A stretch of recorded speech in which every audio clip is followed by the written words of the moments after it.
30절로부터 31절까지의 말씀, 우리 다 같이 한 목소리로 함께 합독하겠습니다.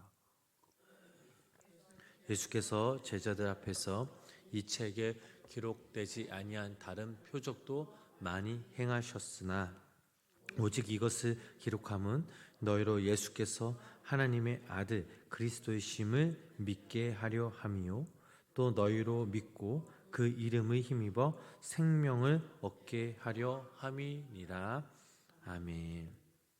오늘도 이 하루 우리 성도님들 삶 가운데 하나님의 귀한 은총과 사랑이 성도 삶 가운데 함께 하시길 주님의 이름으로 축원합니다. 오늘 본문의 그 말씀을 보면 요한복음의 최종 결론에 해당되는 그런 말씀입니다. 그렇다면 우리가 생각해 볼 것은 아직 21장이 남아 있음에도 왜 사도 요한이 여기에 결론에 해당되는 그런 말씀을 기록했느냐라는 것이죠. 여기서 우리는 두 가지로 우리가 생각해 볼 수가 있습니다. 첫 번째로 앞 단락에 소개된 그 도마의 신앙 고백과 본문을 연결시켜서 요한복음을 읽는 그런 독자들로 하여금 그와 동일한 신앙에 이르도록 하기 위함이었습니다. 두 번째로 요한복음 저자 이 사도 요한이 오늘 저희들이 읽은 이 본문 말씀이 결론을 지었으나 나중에 21장을 추가하였다라고 생각해 볼 수 있습니다. 그러나 이것은 어차피 성경학자들의 유추이며 결과적으로 오늘 본문 말씀이 요한복음의 결론이라는 우리가 이 사실을 생각하면서 우리가 함께 이 말씀을 나누고자 합니다. 30절 말씀을 보면 우리는 중요한 그 사실 하나를 발견하게 됩니다. 사도 요한은 예수님이 이 제자들 앞에서 이 책에 기록되지 아니한 다른 표적들을 많이 행하셨다라고 증거하고 있습니다. 사도 요한은 이러한 사실을 알았고 또 자신이 요한복음에 사용한 자료보다 월등히 많은 자료들을 갖고 있었습니다. 요한복음 21장 25절 말씀을 읽어보면 이런 말씀이 있습니다. 예수께서 행하신 일이 이 외에도 많으니 만일 낱낱이 기록된다면 이 세상이라도 이 기록된 책을 두기에 부족할 줄 아노라. 아멘. 사도 요한은 이 사실을 이 요한복음 마지막에서 다시 한번 밝히고 있습니다. 요한이 갖고 있는 모든 자료들을 다 활용했으면 좋았겠지만 그러나 요한은 극히 일부분만의 그 자료만으로 이 요한복음을 기록하였습니다. 사도 요한에게 예수님은 죽은 사람이 아니었습니다. 만약에 예수님이 죽은 사람으로 기억되었다면 그런 사망한 예수님에 대한 모든 자료들을 하나도 빠짐없이 기록했을 것입니다. 그러나 이 요한이 이러한 선택을 하지 않은 것은 사도 요한에게 있어 예수님은 십자가에서 돌아가신 분이 아니라 죽음을 이기시고 부활하신 지금도 살아계신 예수님이시기 때문에 다 기록하지 않은 것입니다. 요한은 살아계신 그 예수님을 만나는 것만으로 혹은 그분이 왜 이 땅에 오셨는지 소개하는 것만으로 만족했습니다. 요한복음을 읽는 우리가 무엇을 알아야 하는지, 왜 예수님을 만나야 하는지 그 목적을 알려주는 것만으로 좋겠습니다. 오늘 본문 31절 말씀을 보면 사도 요한이 요한복음을 기록한 그 목적이 구체적으로 나옵니다. 우리 31절 말씀 다 같이 함께 읽어보도록 하겠습니다. 오직 이것을 기록함은 너희로 예수께서 하나님의 아들 그리스도이심을 믿게 하려 함이요 또 너희로 믿고 그 이름을 생명을 얻게 하려 함이니라. 아멘.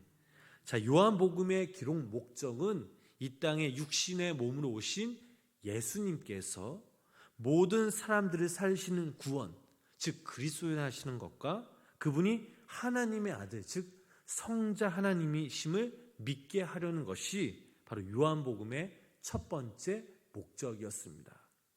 두 번째 목적은 무엇이냐?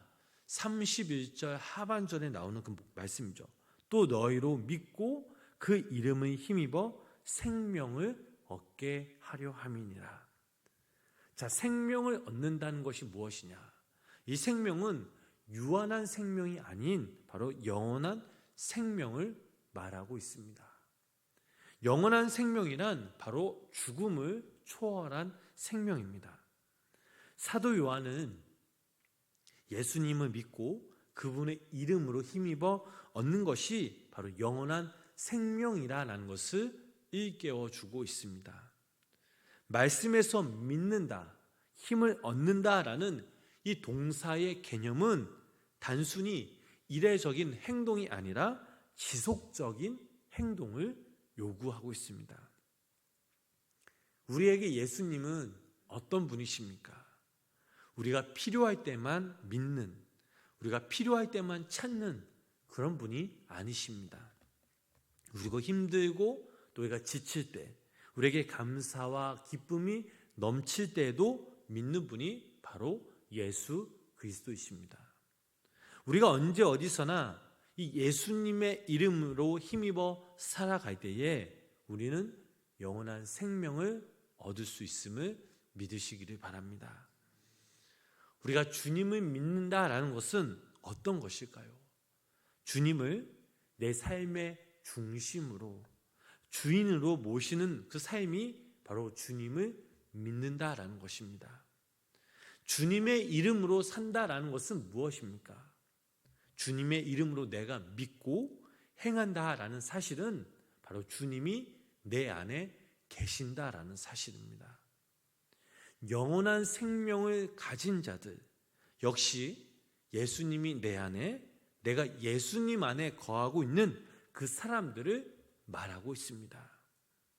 이런 상황에 힘입어 우리는 영원한 생명이신 그분께 나아갈 수 있고 그분의 힘과 능력으로 인해 유한한 그 죽음을 이길 수 있습니다.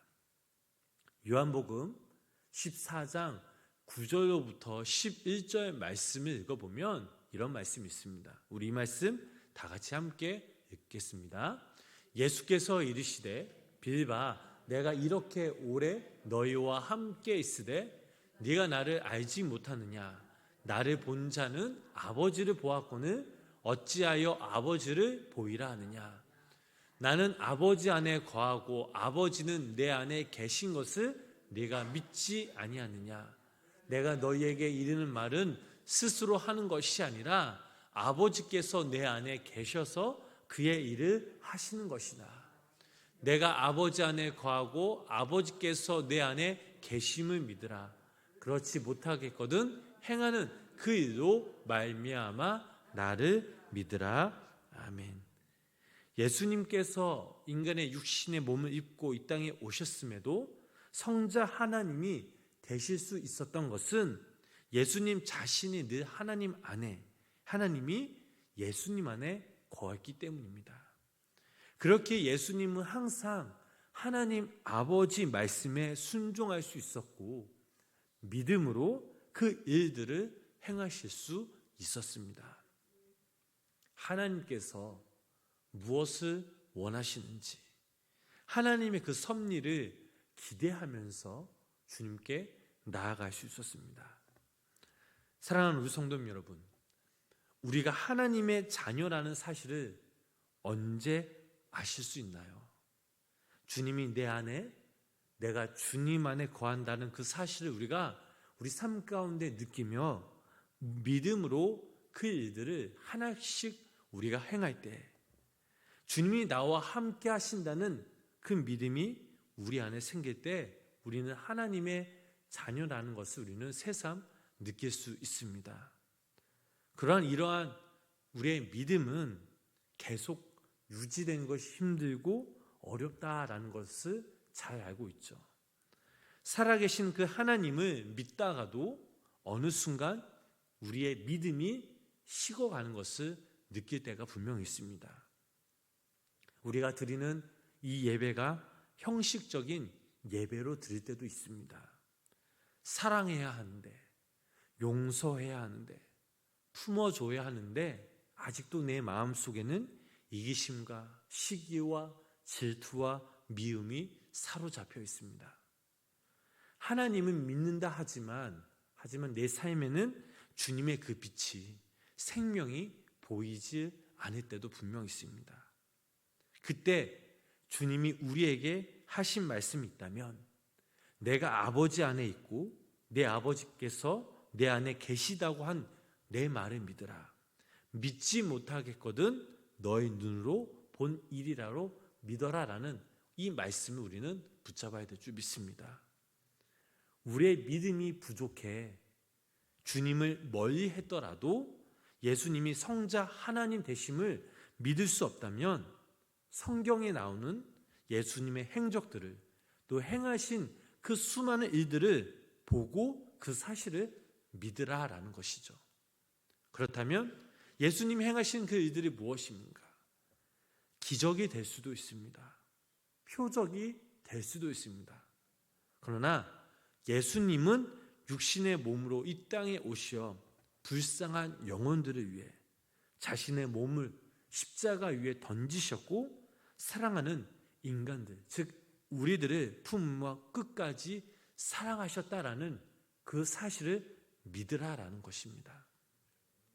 예수님이 태어나셨을 때 가장 빈약하고 가장 낮은 곳에서 태어나신 그 이유, 그 역시 우리를 사랑하시고 불쌍히 여기시려는 하나님의 그 마음과 뜻이 담겨져 있습니다. 우리는 하나님께 택함 받은 천국 백성들입니다. 주님이 우리 안에, 우리가 주님 안에 거한다는 이 사실은 우리가 주님의 그 말씀에 힘입어 그 말씀을 실천하는 삶을 살아야 될 줄 믿습니다. 실천하는 삶이란 바로 우리가 우리 가운데 주님의 그 사랑을 나누는 삶이죠. 이것은 이 땅에서 더불어 살아가는 힘과 능력이 될 수 있습니다. 성경에서 가르치는 그 사랑 역시 예수님의 그 참 사랑을 나누는 것입니다. 오늘날 이 땅의 그 모습을 바라보며, 이 시대를 바라보면 어떻습니까? 더불어 살아가는 그 마음과 사랑이 없음을 우리는 참 많이 느낍니다. 예수님 믿는 것만으로 자기만 잘 먹고 잘 살려고만 합니다. 이런 기복신앙을 가진 자들은 절대 하나님이 주신 영원한 그 생명을 얻을 수가 없습니다. 저희 교회 표어가 무엇입니까? 함께 죽고 함께 사는 신앙 공동체입니다. 주님 안에서 함께 살아간다는 것, 그 사랑을 나누며 살아가는 그 공동체는 참으로 귀한 행복한 공동체이며, 또한 하나님이 더욱더 그 공동체를 쓰실 줄 믿습니다. 이것이 교회일 수도 있고요, 우리의 가정이요, 또 우리의 직장이요, 우리가 속한 모든 공동체일 수도 있습니다. 여기 모인 우리 성도님들이 주님이 주신 그 영원한 그 생명에 힘입어 그 생명 가운데 거하시며, 그 생명의 주님이 우리에게 보여주신 그 사랑을 함께 나누며 살아가시는 우리 귀한 우리 성도님의 삶이 되시길 주님의 이름으로 간절히 축원합니다. 기도하겠습니다. 우리에게 영원한 생명을 주신 주님, 오늘도 이 시간 우리가 하나님을 찬양하며 예배하며 경배하며 나아갑니다. 하나님, 오늘 이 시간 우리가 이 말씀을 통해 하나님께서 주신 그 마음을 다시 한번 생각해 볼 때에 하나님께서 우리를 참 많이 사랑하신다는 그 사실을 다시 한번 깨닫게 됩니다. 이제는 우리가 하나님이 주신 그 사랑으로 인해 더욱더 남을 귀히 여기며 주님의 그 사랑을 함께 나누며 더불어 살아가는 하나님의 자녀가 되게 하여 주시옵소서. 우리가 말로만 사랑하는 것이 아니라 행함이 있는 그 마음과 믿음으로 살아가게 하시고 또 사랑하게 하시고 하나님의 영원한 그 생명을 많은 사람들에게 믿음으로 증거할 수 있는 자들이 될 수 있도록 주님 우리를 사용하여 주시옵소서. 아버지 하나님, 오늘도 이 시간 우리가 간절한 마음과 그 기도를 주님께 올려드립니다. 하나님께서 우리의 상황과 우리의 마음을 다 아십니다. 하나님, 그 마음을 아시는 그 주님께 우리가 모든 것을 믿고 맡길 때 우리가 좌절하며 낙심하는 것이 아니라 하나님을 믿는 그 전심으로 우리가 더욱더 하나님께 아뢰게 하시고, 우리가 주님 앞에 간절히 아뢰 때 그때 하나님께서 우리의 마음과 우리의 중심을 붙잡아 주셔서 우리의 기도를 들어주시옵고, 당신의 때에 우리 기도 제목들이 응답받는 하나님의 역사가 우리 삶 가운데 임하게 하여 주시옵소서. 예수님의 이름으로 간절히 기도드렸습니다. 아멘.